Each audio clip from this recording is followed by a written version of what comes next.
नमस्कारम. या जागतिक वसुंधरा दिनानिमित्त सर्व पृथ्वीवासियांना माझ्या खूप खूप शुभेच्छा.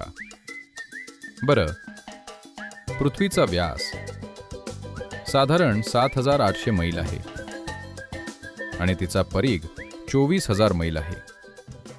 पण या पृथ्वीवरचं 87% जीवन हे केवळ 12 ते 15 इंच किंवा जास्तीत जास्त 18 इंच वरच्या थरातल्या मातीतून निर्माण होतं.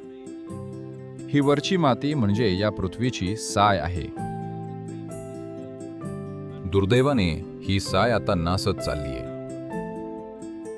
ही साय जिवंत ठेवण्यासाठी आणि आपल्या सर्वांच्या जीवनाचा आधार आणि स्रोत टिकवून ठेवण्यासाठी आवश्यक असलेली जीवसंपदा आता वेगानं नाहीशी होतीये. दरवर्षी या पृथ्वीवरील साधारण 27,000 प्रजाती नष्ट होत आहेत.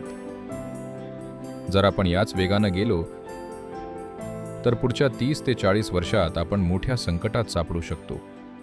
या दिवशी आपण स्वतःला एक वचन देऊया की आपण त्या थराला जाणार नाही, कारण आपण काळाच्या अशा उंबरठ्यावर आहोत जिथे आपल्याकडे आवश्यक ती संधी आहे की एक पिढी म्हणून आपण जर ठरवलं तर पुढच्या 8 ते 12 किंवा जास्तीत जास्त 15 वर्षात हे चित्र बदलू शकतो. आपल्यापैकी प्रत्येक जण यात सहभागी होऊ शकतो. बरं, मला माझी बाग सुधारायची आहे, मला माझ्या भाज्यांपासून खत बनवायचं आहे. हे गोंडस आहे, पण हा काही उपाय नाही, कारण पृथ्वीच्या पृष्ठभागापैकी जवळपास 70% जमिनीवर सध्या शेती केली जाते आणि 4.2% शहरी जमीन आहे. म्हणजे एकूण 76% जमीन एकतर नांगरलेली आहे किंवा तिथे कॉन्क्रीट घातलंय. सर्वात महत्त्वाची गोष्ट म्हणजे इथं जास्तीत जास्त प्रकाश संश्लेषण व्हायला हवं. प्रकाश संश्लेषण म्हणजे काय? तर वनस्पती कार्बन डायऑक्साईड आत घेतात आणि आपल्यासाठी ऑक्सिजन आणि जमिनीखालच्या सूक्ष्म जीवांसाठी कार्बन शुगर तयार करतात. जवळपास 1 अब्ज वर्षांपूर्वी प्रकाश संश्लेषण सुरू होण्याआधी या पृथ्वीवर किंवा वातावरणात ऑक्सिजनचं प्रमाण केवळ 1% थोडं जास्त होतं. अशा वातावरणात आपण नक्कीच राहू शकलो नसतो. पण आज प्रकाश संश्लेषण किंवा जगातलं प्रकाश संश्लेषणाचं क्षेत्र गेल्या 1000 वर्षात 85% कमी झालंय.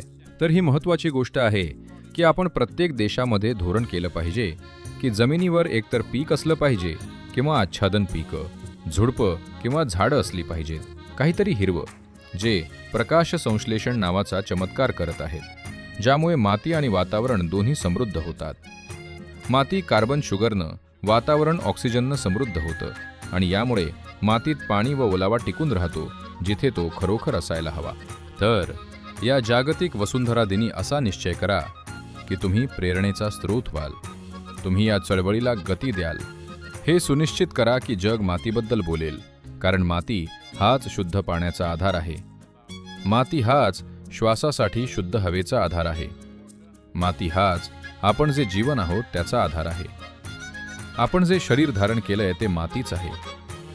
आपण हे आता समजून घेणार आहोत की जेव्हा आपल्याला जमिनीत गाडलं जाईल तेव्हा समजणार. जागतिक वसुंधरा दिनी हाच खरा प्रश्न आहे.